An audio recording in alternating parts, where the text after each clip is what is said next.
Okay, I think we're going to go ahead and get started, and it's straight up 1 o'clock. So welcome to Wild Wednesdays at 1, and we're very happy that you're here today. Before we get started, I just wanted to, excuse me, hang on. There we go. Give you a little bit of overview of what we're going to do today. So I'm going to get to introduce today's topic and our presenter, and then they're going to do an interactive video field experience with some questions and answers with our favorite EE expert.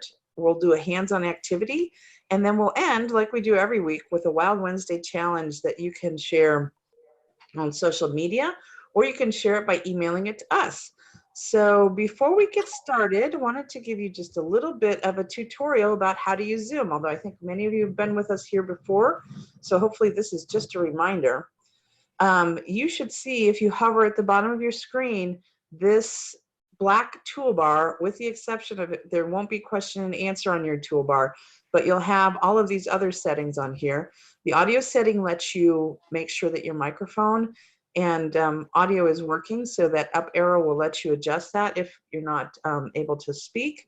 There's a chat button. You're welcome to type in any questions that you have along the way. We'll be watching those carefully and also answer any questions that way. We'll also ask you to raise your hand to answer some questions along the way. And if we do that, you'll get a message, and we'll say your name, we'll say your initials or whatever, however you signed in, and we're going to send you this message. It'll say the host would like to unmute your microphone. And so when you get that message, if you want to talk, you're going to just click unmute yourself. And we want to make sure that everyone has a chance to participate. So if you've answered a question, make sure that you give other people a chance to do so too. So I'm super happy to get started today, and really excited to introduce to you Mandy Kern, who's with the Kansas Wetlands Education Center. And Mandy has another helper with her, Pam Martin, who is joining later on in her presentation, who's also from the Kansas Wetlands Education Center. And this is a project of Fort Hays State University. And when Mandy is going to talk to us today about wetlands. So I'm going to turn it over to Mandy and let her get started.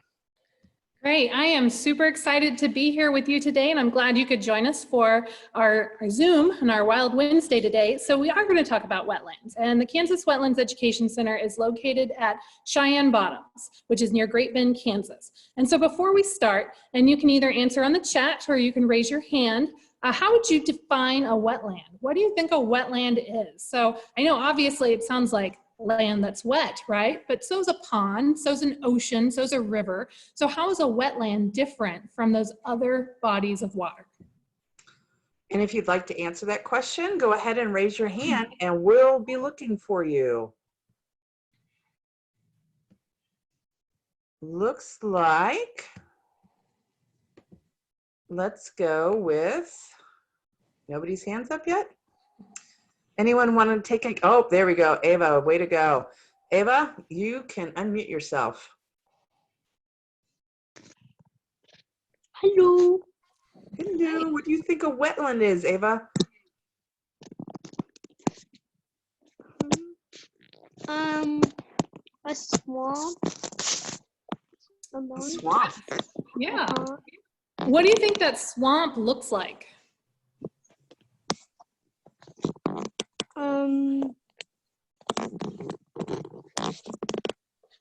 Like a pond. Okay. So we had some other answers by chat. RM and TM said it's just really damp. And Jay Kern, I think you might know that person, says a wetland is a party for birds. And a party for birds. Yeah, Avery and Autumn said with grass. And then finally, let's see, the last one was, oh, sorry, I lost the chat here. Oh, that looks like what it is, a damp area. So. Okay, well, those are all some really good answers. And so there are two things that set wetlands apart from other bodies of water. So if you think about a pond, think about where the plants are growing near a pond. Are they in the water? Are they outside of the water? And so those ponds, the plants are growing around the pond, right? But in a wetland, plants are actually growing in the water. So their roots are very specially adapted to be in really wet, soggy conditions. And so a wetland might have water and it might not. It can still be considered a wetland if it's dry, maybe 2 out of every 5 years. Maybe there's no surface water, but the other characteristics, so plants that can live in really wet water or really wet soil, the other is that soil. And our sciencey word for that is hydric. So hydro or hydric, that's a really good sciencey word for water. And so the soil can absorb a lot of water and really hold on to it. And then a hydrophyte is a water-loving plant. And their roots are very specially adapted for living in really wet conditions. And there are 4 kinds of wetlands, and I heard one of them mentioned. And so one type of wetland is a bog. And so if you look at it, you can see those little spongy peat pillows kind of out in the middle of that wetland. The water tends to be really acidic, and the floor is covered by a thick carpet of sphagnum moss. A second type of wetland is a marsh. And usually marshes are filled with surface water. So the water might come in from, if you've heard of a watershed before, the water sheds into the wetland, maybe from a river, maybe from rain runoff, and maybe from streams or creeks. Marshes are full of lots of soft-stemmed vegetation, so maybe like lots of cattails, and they have a really abundance of plant and animal life. I heard Ava mention swamp. A swamp is a type of wetland, and it's typically dominated by woody plants. So you can see lots of trees in that picture. The soil tends to be really highly organic and usually thick, black, and nutrient-rich. And then the 4th type of wetland is a fen. Fens have a lot of peat in them, but they receive their water and nutrients from other sources, so other than precipitation. So rainwater doesn't fill them. So maybe snow melt, other things will fill that, but a fen has lots of very diverse plant and animal communities, and those plants, lots of wildflowers, sedges, grasses, and things. So I want to, Laura, if you can release our first poll. So you're going to get a poll question, and everybody can participate and answer. What type of wetland do you think Cheyenne Bottoms might be?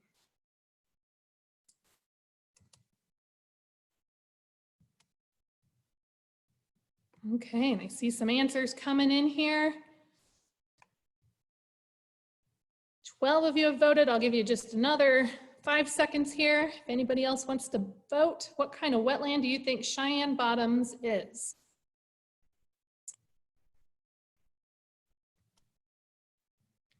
All right, let's see those results. Can everybody see those okay? Cheyenne Bottoms is a marsh, so many of you got that one right. And not only is Cheyenne Bottoms a marsh, but it is the largest marsh in the interior of the United States. So isn't that really cool that right here in Kansas, we have the largest, not just marsh, but wetland complex in all of the United States. And so it's really neat that it's right here in Kansas. And so hopefully you guys can come out and travel. Right now, even though the Kansas Wetland Center building is closed, our roads are open. And so we encourage families to safely go out and look. And we're gonna virtually go there here in a minute. So I said it's the largest wetland, largest marsh in the United States. So I've got another poll. I want you to think about how large that wetland might be.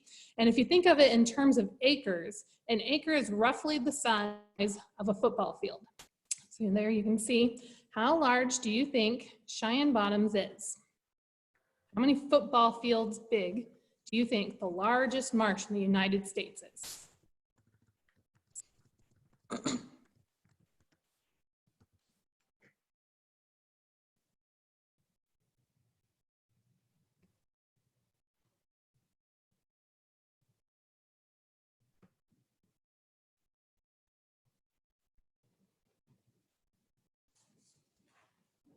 All right, we're getting lots of really good answers, and a couple of you did get it correct. No one picked 4.1 million acres. Well, that's surprising, but so Cheyenne Bottoms is 41,000 acres, and so that's 41,000 football fields right here in the middle of Kansas, a nice natural land area, and we're gonna fly you there now. Okay.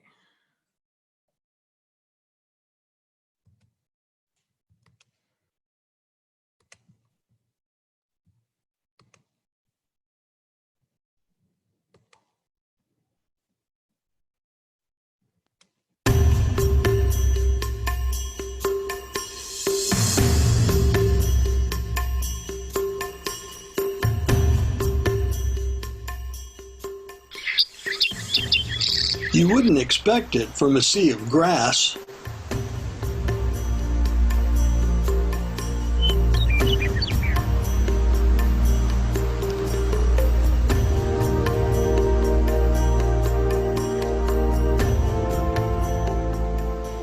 No, not to harbor an ocean of water.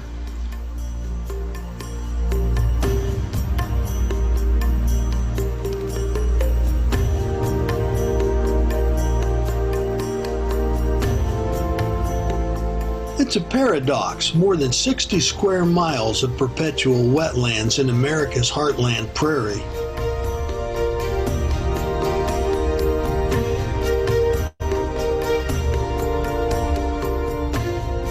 But it's a place well known to winged travelers who course the ancient skyways between summer and winter homes.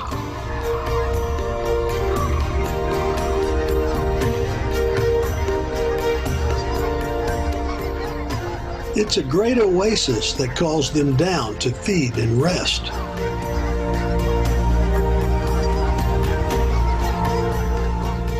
And it's a treasure of Kansas. Okay, so that was a quick snapshot of Cheyenne Bottoms and kind of what that marsh area would look like.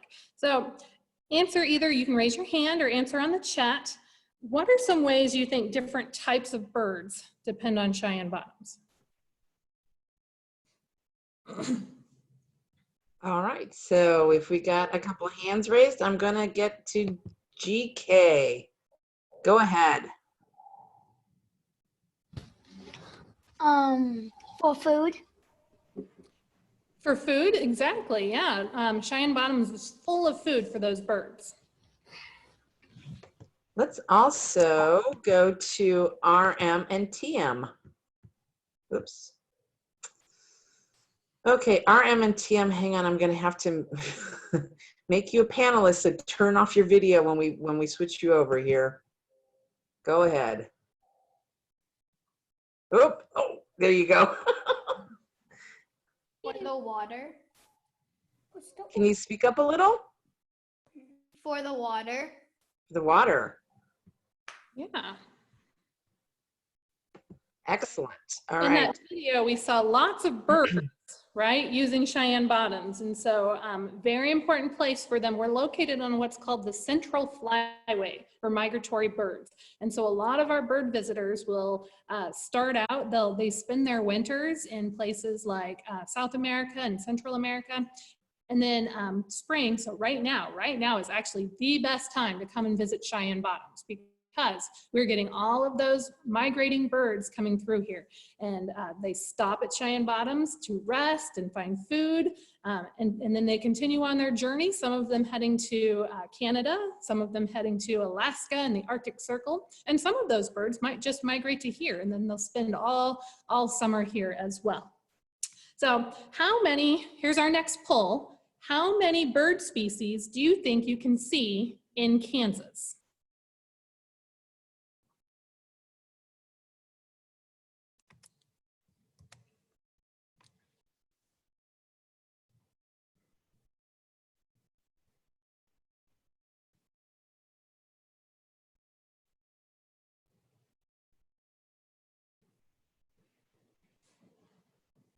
Okay, some great answers coming in.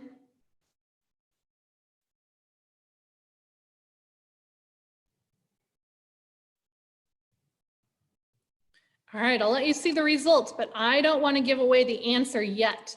We're going to go back to the video, and I just want to let you know that the video was produced by Mike Blair in cooperation with the Kansas Department of Wildlife, Parks, and Tourism. They're one of the landowners in Cheyenne Bottoms, and also the Nature Conservancy, which is another landowner in Cheyenne Bottoms. So we're going to head back and listen. In about a minute, it's going to give you the answers to how many birds you can find in Kansas and how many birds visit Cheyenne Bottoms.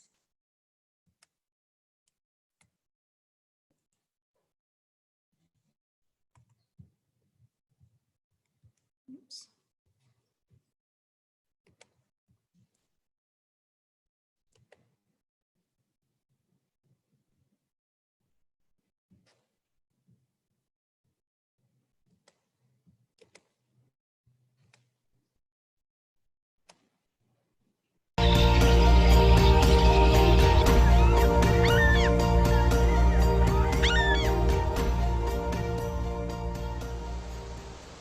Cheyenne Bottoms, famed through history as a wondrous resource, wildlife haven, and hunting ground, is first and foremost a natural harbor for interior migrants.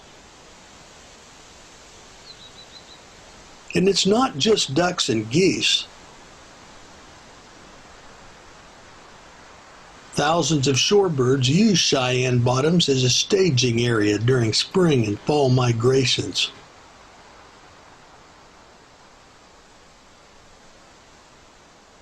At least 350 of the 475 bird species reported in Kansas have been seen in this premier 41,000-acre natural land sink. Perching birds, wading birds, seabirds, aerialists, waterfowl, raptors. All these and others offer spectacular viewing opportunities during seasonal flights. Cheyenne Bottoms is the largest wetland complex in the interior United States and holds designations as a Wetlands of International Importance, a Western Hemispheric Shorebird Reserve Site, and a globally important bird area by various bird conservation groups.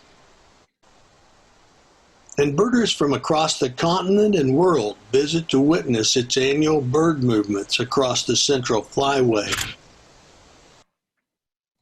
All right, so I think a lot of you got that right. We have there are 475 different species of birds in Kansas, and we can see 350 of them here at Cheyenne Bottoms. I'll pause for a minute and I'll answer any questions that you might have. Wonderful. So you may either raise your hands or you can type your questions in the chat box. So let's see, somebody we haven't heard from yet. Anyone with questions?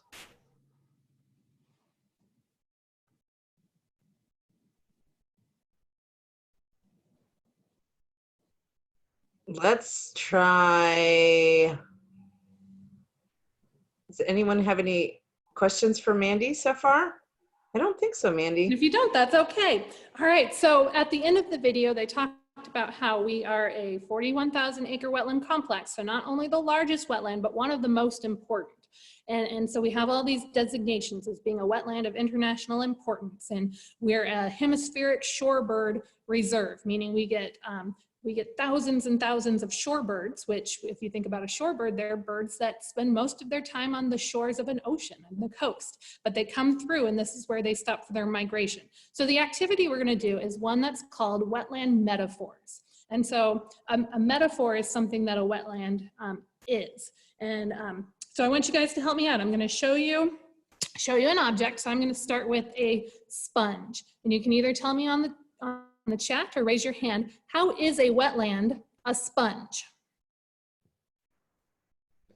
All right, so we do have some questions here before we get to that. Out of the many birds that visit Cheyenne Bottoms, how many of them are ducks? Do you happen to know that? Well, we have lots of different duck species that come through, and so we have a lot of the teal species, green-winged teal, blue-winged teal, and cinnamon teal. And cinnamon teal is kind of a rare teal that moves through, so when it comes through, it's really neat. Right now, if you were to drive through, you would see a lot of northern shovelers, and they're a really pretty bird. They've got some rust on their bodies, and then their heads are green, but they're called shovelers because their bills and their beaks are really big and shovel-like. Let's see, wood ducks come through, and so just lots of different ducks and mergansers. They're kind of duck-like. Coots, they look like ducks, but they're actually a rail, and they've got these funny little feet. Instead of webbed feet like a duck, they have lobed toes, and they kind of run on the water to take off. So just lots of different bird species you can see out here. We have two other questions before we get to how is a wetland a sponge. One of the questions is, out of the 475 birds in Kansas, how many did you say visit Cheyenne Bottoms? 350. Wow. And the other question we had was, has Cheyenne Bottoms ever dried out completely? It has. And we go through periods of drought, just like other places. But in the 1950s, so Cheyenne Bottoms has been here for years and years. And in the 1950s, they built a series of roads and dike systems to keep the wetlands from drying out, because we are so important to those migratory birds. It would be a shame if a bird flew for 6 straight days without stopping, and then they got to Cheyenne Bottoms and then there wasn't any water. And so they built a pool system, and we can collect water in our largest pool. And so we can collect that water, and then if the natural wetland area kind of drains out, we can pump water to certain areas. And actually, if you drive through right now, we've got some pools with lots of water in them and some pools that are very dry, and you can see how the soil is cracked and dried out. And they do that for a certain number of reasons. And so they might dry out a pool so that they can get in there to maintain the habitat, clean out cattails. So I know we said wetlands and marshes are full of cattails, but too much of cattails can be a bad thing. They can really spread and overtake and choke out other plants and food for the birds that we want to be there. And so right now, the way Cheyenne Bottoms is managed, it will hopefully never go dry. So I lied. We have one other question. Talia also would like to know, what is your favorite bird that comes to Cheyenne Oh, Bottoms? that's such a hard question. But I know next week you're going to learn about the whooping crane, and you can see the whooping crane behind me here. It's one of the rarest birds in North America, but also the tallest bird. And so you're going to learn more about that. But that's a really neat bird to see, because we're one of the only places where you can go to see that bird. But if I were to pick a favorite right now, we have this bird out a lot, and it's our logo bird. I don't know if you can see the logo on my shirt. This is called an American avocet, and they're really pretty. And the way they feed, they've got these really long curved up bills, and they wade through the water. They're a shorebird. They have very long legs, and they sweep their bill from side to side to capture their food. Awesome. So maybe ask the question once again, since we got into all of these other questions before that. Okay, so we're going to do an activity called Wetland Metaphors. So how is a wetland a sponge? And Avery and Autumn had their hand up, so I think I'm going to let Avery and Autumn go. Go ahead, Avery and Autumn. It's like a sponge, or it's like a sponge because they both soak up water. Exactly. And so as we're talking about, if a wetland were to dry out, even though there wouldn't be water on the surface, the soil is really soggy and full of water. And so a wetland is a sponge because they soak up extra water, they store the water. But think about if that sponge filled up with water and I just held it up, but then I squeezed it, more water would come out. And that's exactly what a wetland does. It can hold that water and release it when the area might need it. And so if you were to live in a community near a wetland, hopefully your town floods less, your houses and your farmlands flood less, because the wetland will soak up all that extra water. All right, so good job. So here's our next metaphor. How is a wetland a pillow? So go ahead and put your hands up if you think you would like to answer that, or put your guess out there. Let's see. All right, Talia, go ahead. Because a lot of birds rest there, and we rest our heads on pillows. Exactly. And I would even take it a step farther. So a wetland it's a stopover for those migrating birds and that resting area for all sorts of animals. But I think a wetland is also a hotel. So if you think of all the things you like to do when you get to travel, and hopefully we'll get to travel again soon, but when you go to visit a hotel, think about you rest, and the beds always seem to be more fun than your own at home. So it's a nice soft place to rest and get and refuel. But then in the morning you wake up and you go to your continental breakfast. And so a wetland is a hotel because the birds can go and find the food source that they need. And then, my favorite thing to do when I go to a hotel is to swim in the swimming pool. So wetlands are also recreational places, not just for the animals, but for people too. So opportunities for people to get out, maybe go canoeing or kayaking, fishing, and so kind of a recreational area also. All right, how is a wetland a whisk? Ooh, this is a tough one. Who thinks they have an idea about why a wetland is a whisk? Or how a wetland is a whisk, sorry. Go ahead and raise your hands if you have an idea. Oh, Nicole. Oops, what did I just do? Sorry, I just lost Nicole, hang on. There we go. Nicole, go ahead. To like cook stuff, kind of. To get food. Well, think about what you use a whisk for. So what is a whisk doing? What's the action? Stir. Yeah, so stirring and mixing. So what might the wetland be mixing in the water? Soil. Okay.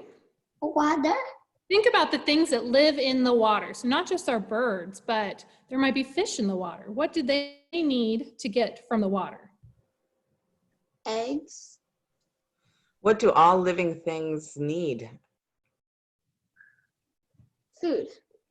They need food, but think about if you're a fish or you live in the water and you never come up out of the surface of the water, what needs to be in the water for you to survive?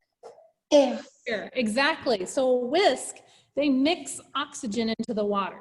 So they're mixing in and making that water nice and healthy, but also they cycle nutrients. And so a wetland mixes and cycles all the things that all of the living organisms need. And I know we've talked a lot about birds, and here in a little bit, we're going to talk about some other animals that depend on wetlands. But a wetland is a whisk because it mixes oxygen and cycles nutrients. All right, how is a wetland a strainer? All right, go ahead and put your hands up. All right, Jay Kern. This is somebody that Mandy might know, I think. Did you put your hand up? You can talk. It's because it's about the whisk. It's because the gravel kind of filters the water. Okay, so think about how, what do you use a strainer for? So My hand was off for. drain your mac and cheese noodles. What goes in the strainer and what comes out? Water. Water. Yeah, the water comes out and your solids stay in the strainer. So wetland is a strainer because it can capture sediment. Now what that word means, one of the biggest issues of a wetland is that the water that's coming in, and so Cheyenne Bottoms, our marsh is fed from a river source, a stream source. Our water comes in from the Arkansas River, and eventually it's going to go back out into the Arkansas River. And so sometimes that water comes in and it's dirty. It's full of pollutants, it's full of toxins, and it's full of sediment, which is like erosion and soil. And so the wetland will capture that sediment and release cleaner water. So a wetland helps water that comes into the wetland leave cleaner than it was when it came in, which is really good if you're a community downstream from a wetland. Your water source is cleaner than when it came in.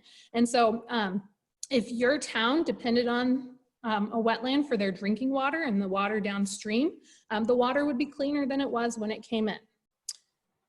All right, one more. How is a wetland an antacid? If you have an idea of how a wetland is like an antacid, you can raise your hand or you could type in the chat box. And we've been getting some really good answers in the chat box too, from some folks. All right, Avery and Autumn, go ahead. How do you think a wetland is like an antacid? It cleans things. Think about why would you take an antacid? How would you be feeling if you took an antacid? And hopefully you don't have to take any. It's mostly for older people. What do you think? How do you feel? Let's see. It says it's good for things like heartburn, if you have stomach acid and like acid reflux. So what do you think the antacid does if you have heartburn? I don't know. That's okay. This one is really tough because I've got two really big sciencey words. I'll see if someone else wants to answer also before I give away. All right. Let's see. All right, GK, would you like to give it a shot? I just forgot. That's okay That's too. okay. That happens. This is a tough one. All right, hang on. I've got one other AH. Let's see if you can take a guess at this. How is a wetland like an antacid? It lowers the pH. Ooh, That's a really good sciencey word. Exactly. wow. If the water is too acidic, what it will do is it will actually raise the pH, because acidic is like a lower number and we want to get to a higher number. And so what it does is it will buffer and neutralize. So it will turn the acid into more of a neutral pH. So buffer it, take out the toxins, neutralize maybe acidic rain. And like I said, any of that water that's coming in, when it leaves the wetland, it will be cleaner than it was when it came in. So you guys did an excellent job with those metaphors. Now, I'm going to quickly talk about some careers that are possible at Cheyenne Bottoms.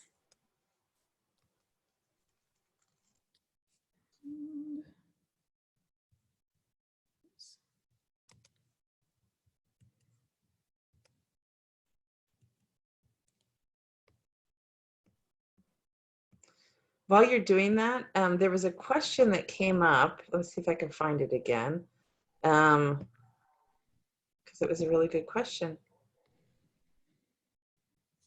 Oh, I lost it. Let's see. Are there more animal species other than birds at Cheyenne Bottoms? Yes, and we're going to get to those in just a minute. So if you can bear with me, we're going to talk about careers just real quick, and then I want to introduce you to some other animals other than birds that depend on Cheyenne Bottoms. So if you like kind of learning about these wetlands or other natural areas that you're visiting on these Wild Wednesdays, Laura asked if I could introduce you to some career opportunities that might be available. And so at the Kansas Wetlands Education Center, we have people who like to work both outdoors and indoors. So we have jobs like administrators that run the building and kind of do some of the paperwork and book work. We have an administrative assistant who helps answer phones, pay our bills, and she's really does a great job of telling the Cheyenne Bottoms story to visitors. We get thousands of visitors every year that travel from all over the world to see Cheyenne Bottoms, and they'll stop here to get maps and information, and we'll tell them where the birds are and the best places to go. We have maintenance guys who help maintain our trails and keep our building nice and clean. And then we also hire college students. And so we have an AmeriCorps student that helps take care of our animals and does a lot of our animal care for our 30-some animals we have in our classroom. And so those are some careers you can have.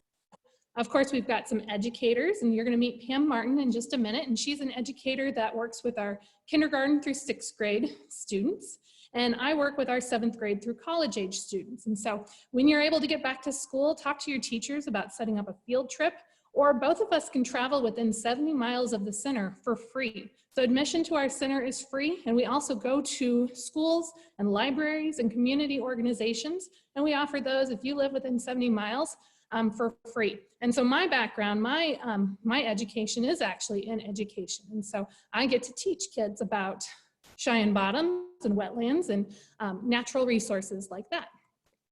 Biology is also one that kind of comes to mind for a lot of people. And so other than our AmeriCorps student, we hire 4 Fort Hays State University graduate students each semester. And they help take care of the animals. They'll sit at the front desk, but they're also working on a research project. And so this gives them an opportunity to collect data, go out into the field. You can see we've got a student who helps band doves each summer. And banding, you can see that little metal clasp on their foot that just kind of, again, collects data. We can see how many doves might be in an area, where they might travel to, and if we see the same dove from each season to each season. Game wardens and conservation officers are a career. If you went into biology, that's a career you could go into.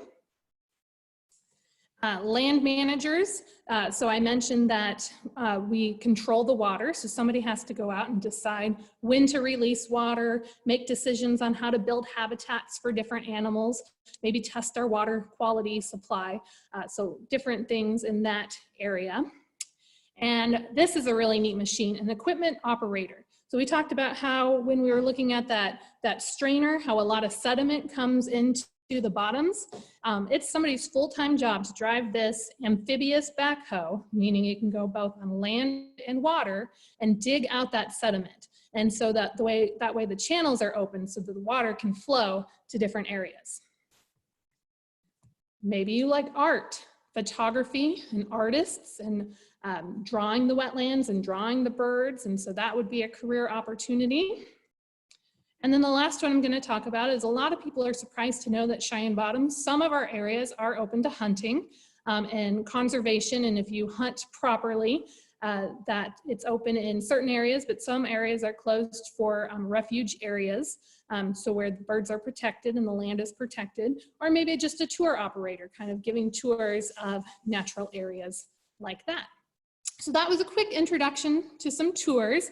And I know there's been a lot of things coming in on the chat.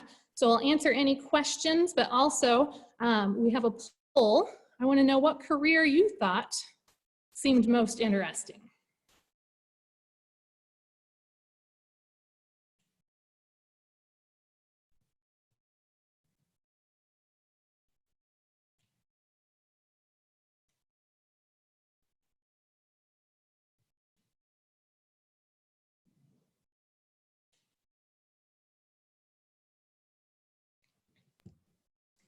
Wow, lots of Awesome. diversity. That's awesome. Artists, yeah.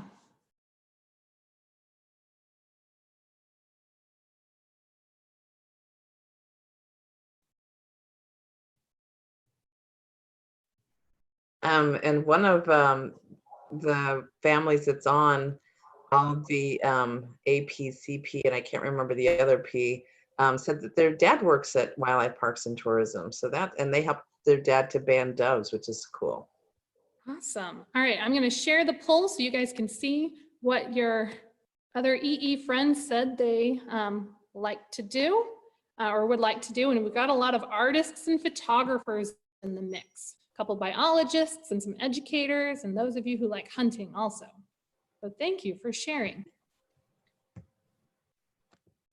Okay. So the question was, are there other animals other than birds that depend on Cheyenne Bottoms? And so raise your hand or put in the chat, what other types of animals do you think you could find if you drove through the bottoms? See some hands up. All right, looks like Rose and Trace. Go ahead.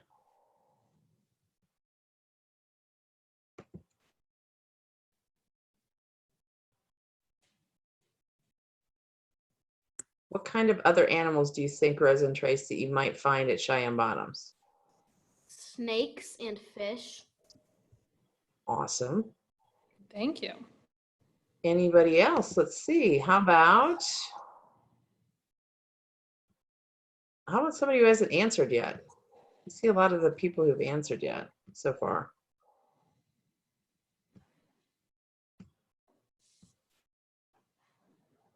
All right, let's go to Jay Kern again.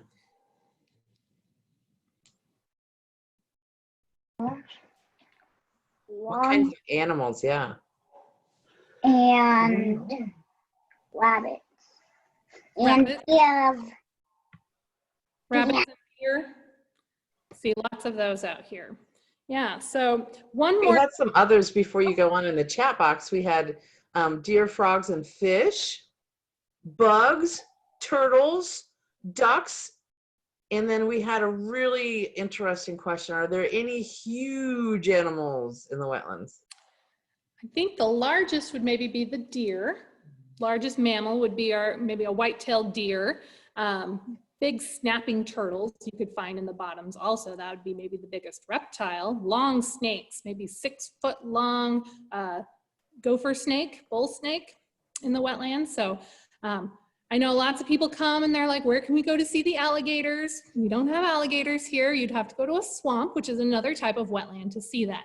But another metaphor, a wetland is a zoo, because we do have all sorts of different animals, and we're a place for endangered animals as well. And so we're gonna head back to our video for just a real quick introduction to what some of those other animals might be.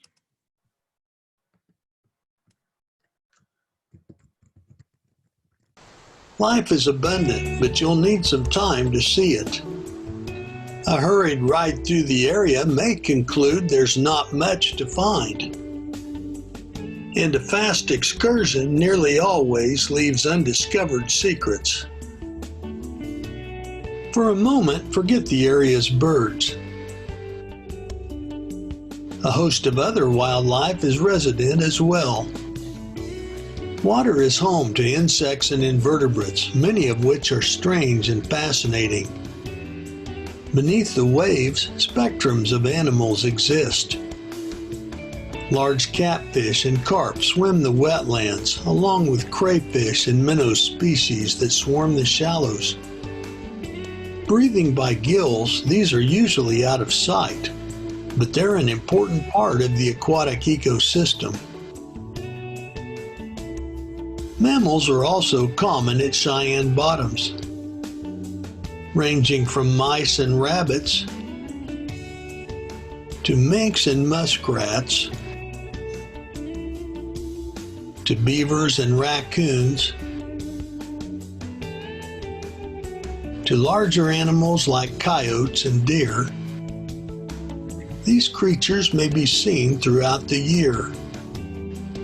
More obvious are reptiles and amphibians. Turtles sun in shallows on shorelines and stick-ups. Bullfrogs, toads, and other frogs can be seen at water edges. Harmless water and land snakes are common. Sometimes seen are venomous Massasauga rattlesnakes, especially in spring and fall months when warm roadways attract these small reptiles. They should be observed only from safe distances and never wantonly killed. The main Okay, so lots of different animals, and I want to introduce Pam Martin. She's our educator through the Kansas Department of Wildlife, Parks, and Tourism, and she's going to introduce one of our wetland critters to you.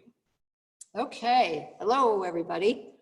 When he mentioned turtles, we have lots of turtles, but one he didn't show is a spiny softshell turtle. And I might have to get him out of here. Can you guys see him pretty well? Now, he doesn't have a hard shell, does he? Like the snapping turtle and the slider. Instead, he has this really thick skin. It's just like, it feels kind of like leather.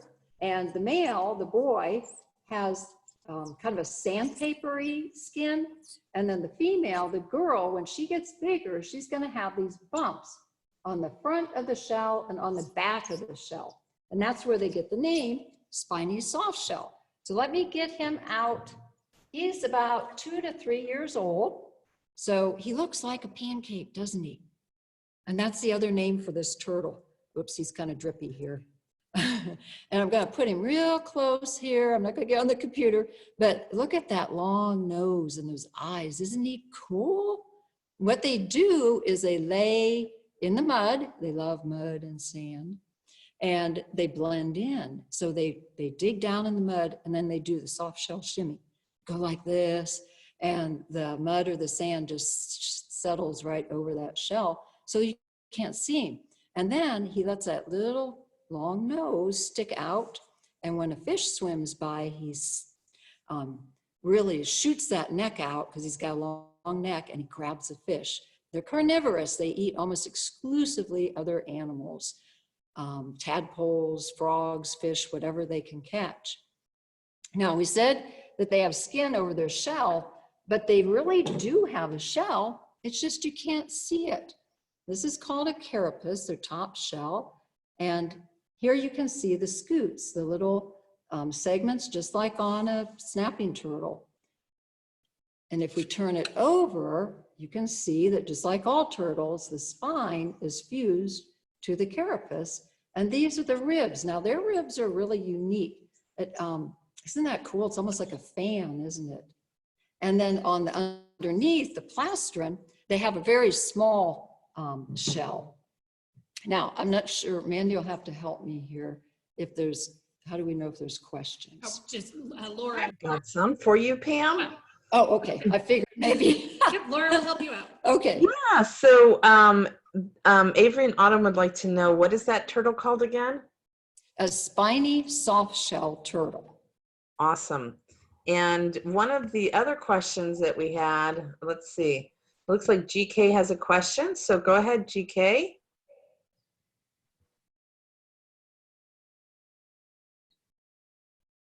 What's its habitat? Oh, what's its habitat? That's a good question. They're actually very common in the lakes and rivers here in Kansas and most of the United States, actually. They like muddy bottoms or sandy bottoms so that they can go down in and hide and do that soft shell shimmy and hunt that way. Good question. Any others? Let's see, we had a couple of them in the chat box. Let me see if I can find those again. Oh, is there fishing allowed at Cheyenne Bottoms? There is in certain areas. And a lot of people come out, they'll fish for bullhead catfish. And we have a lot of carp. Mostly carp.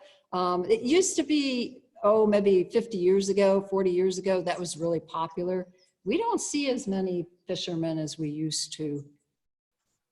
Yeah, mostly a lot of hunting, especially during duck season. I mean, people will fish. They might collect crawfish or crayfish out here also. Yeah, some bullfrog hunting. Again, you have to have a permit and a license in order to do that and make sure that you collect at the correct seasons and times. Right.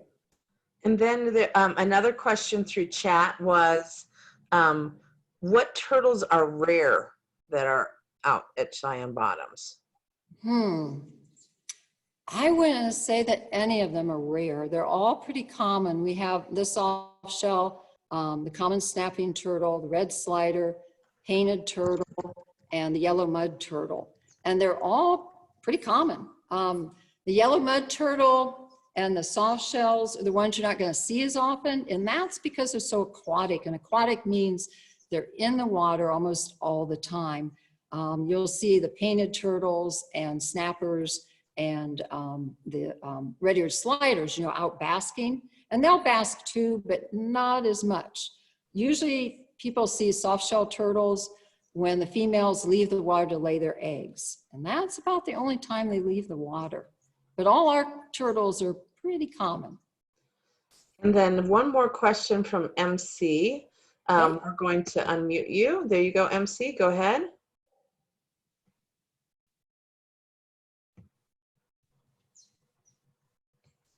Are you there, MC?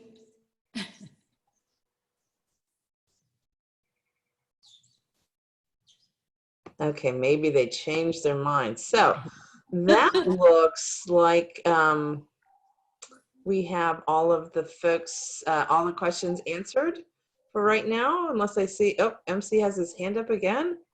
We'll try it one more time. One more time. Go ahead. Do you have a question? Does anything eat a soft shell turtle? Does anything eat the soft shell? When they're adults, not so much. The females get large. The record is 35 pounds and 20-inch shell. The females are huge and they're kind of nasty. They have a really, really hard bite. The males only get about half that size, but when they're young, lots of things eat their eggs, like raccoons, skunks, opossums, coyotes, and they'll eat the hatchlings too. But once they get to be full size, there's not a whole lot that eats them. Good question. Well, thank you very much. I'm going to send it back to Mandy here. All right, thank you, Pam, for helping out. Okay, so it is time to introduce our EE challenge for the week. But you'll need some time.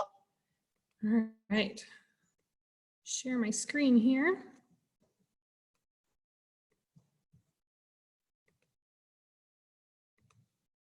All right, so the EE challenge we want you to do this week and really think about those birds that you might find at Cheyenne Bottom. So there's 350 that you can choose from. So we want you to make a bird most wanted poster. And I'll quickly show you. My son made a most wanted poster here for the American golden plover. It's one of our shorebirds that will migrate through. Kind of give you an idea of what we're looking for. But on your poster, include kind of a drawing or a picture of the species you choose. Include why the bird is wanted. Is its population maybe declining? Is it endangered or threatened federally? Or maybe it brings some really neat attributes to the wetlands. Like I talked about that American avocet, I think it's got really neat feeding behaviors. Or we've got a bird called a Wilson's phalarope. It's also a really neat one. It will actually, in order to get its food, it spins around in a circle. And what it does is it creates a vortex that will suck the food off of the bottom of the wetlands, and then it will take its needle-like beak and just pick up what the tornado pulls up in the water. And so maybe it's a bird with a neat attribute. Give both its common and scientific names, and I'll show you what I mean by that here in a minute. And then draw a picture of it in its habitat. And a really good website to visit for that is called All About Birds, and it's through the Cornell Lab of Ornithology. And if I type in the American golden plover, it will give you all sorts of information about this bird. So that scientific name we talked about, or its common name, is usually the one you can pronounce, the one that most regular people would call the bird by. But scientists, they use scientific names, which are its genus species name. So this is the only bird with this genus species name. And a lot of them have roots in Latin or Greek, and they're really hard to pronounce. But the scientist would use that name. But this site, so you can see there's the picture of the bird. And it shows both maybe what the male would look like and the female would look like, and if they have differences with their coloration. It'll talk about the habitat and what it eats and how it eats, and if it's declining or if it's in good numbers. Okay, so that's a really good resource to go to put your poster together. And so think about, answer those questions, put your poster together. And then we want you to share, like each week, Casey is doing that EE challenge, your Wild Wednesday challenge. So share your poster on social media. So have your adult either share your work with the hashtag EE with Casey, or if you want Casey to go ahead and upload it to social media, you can send them an email at info@casey.org. And there's another group that I've been working with due to COVID-19, we've had to shut down our building, and so a lot of the cool programs we were working on aren't happening, but we're going virtual like a lot of your schools and other groups. And so this is a World Migratory Bird Day is May 9th. It's always the first weekend in May, and we celebrate the birds that are migrating through the wetlands. And so you can also submit your wanted poster. If you scan this QR code, it will take you to this website where you can get to the submission link. And the goal is we want kids to visit a wetland. Well, you just visited a wetland today. And so you could submit your poster or a poem or a picture or a drawing and answer 2 questions. So what did you see today in the wetland? Or what birds did you observe in the wetland? So you can either share with Wetland Link International, and of course we want you to share with Casey also. So I know we've got about 6 minutes left. I'll answer any questions that you might have. we did have a question, and it is going back to the species that Pam was showing. Do male spiky softshells fight for females? Ooh, that's a good question. You know, I'm not sure. And Pam left. Oh, Well, I mean, she walked away. She's not standing beside me anymore. So I can't answer that question, but what a great question. But a lot of times, let me answer that question kind of in terms of birds, because we've been talking a lot about shorebirds. And typically it's the males that will, you know, the male of a species will either fight or do something to kind of show off. But shorebirds, the females tend to be more dominant. So the female tends to be more flashy and showy, and they might have more than one mate. Pam's going back, so I can ask her, coming back, I can ask her the question. We had a question as if males will fight for the female on spiny softshell. Not that I've read.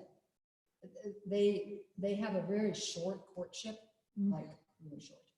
So quick and in and out, and the female lays their eggs and goes on. But there's lots of unique and interesting mating rituals in nature. So that was a great question. so one last thing, Mandy, if you would, if people are interested in coming out to Cheyenne Bottoms and to the Kansas Wetland Education Center when it's safe for them to do so, can you tell us a little bit more about that before we go? Yes, real quick, I've got a commercial here for the wetland, so I'll show you the commercial and then talk a little bit more about our center. Visit the Fort Hays State University's Kansas Wetlands Education Center on your next family adventure. Walk through our state-of-the-art interactive exhibits. Meet the critters that are native to the Cheyenne Bottoms, the largest marsh in the interior of the United States. Take a tour and have your breath taken away as thousands of shorebirds or waterfowl take flight. Just 10 miles northeast of Great Bend, experience the Kansas Wetlands Education Center and escape into the panoramic view we call home. Visit our website for more information and upcoming events. Oops. Visit the All right.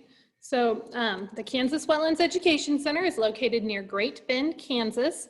And I mentioned earlier, we love to do field trips. So your class can schedule a field trip. Admission to the center is free. Our field trips are free. And then Pam and I will travel to schools and libraries and groups if you're within 70 miles of Great Bend. So we would love to get into your classrooms when they're back open or work with your groups this summer. And we hope to see you out here when it's safe to do so. So, and we've got a website you can visit, and we have a Facebook page. So look for the Kansas Wetlands Education Center on Facebook, and I'll answer any more questions you have. Well, so, and right now, the Wetlands Education Center itself is not open to visitors. Is that correct? Sadly, yes, but we're both willing to Zoom with any classes or teachers or groups right now. So we're happy to Zoom or do some virtual programs. So the center's not open, but the roads to the bottoms are. And we do also have a nature trail at the center. It's about a ½ mile long. It's paved, and you can walk that. And right now, I made some wooden birds and hid them on the trail. So kind of like an Easter egg hunt that you could participate, looking for these 10 hidden birds on the nature trail, and then drive the roads of the bottoms. Thank you so much, Mandy and Pam from the Kansas Wetlands Education Center. We hope that you go out and visit when your family feels like it's safe to do that. And when the center opens back up, hope you can make it out there to see all the cool things that are there and visit with Mandy and Pam. Just a reminder, our next, to be sure to send in your Wild Wednesday challenge of your most wanted. And our next Wild Wednesday at 1, we're going to be talking a little bit more about shorebirds, but we're going to be talking about one special shorebird in particular that Mandy mentioned. And we'll be talking about whooping cranes with Lori Jones, and she's with the U.S. Fish and Wildlife Service at the Great Plains Nature Center. So be sure to register again if you want to come back and hear about that. And I think that is all the time that we have. So thank you all for joining us, and we hope to see you back next week. All right, thank you guys.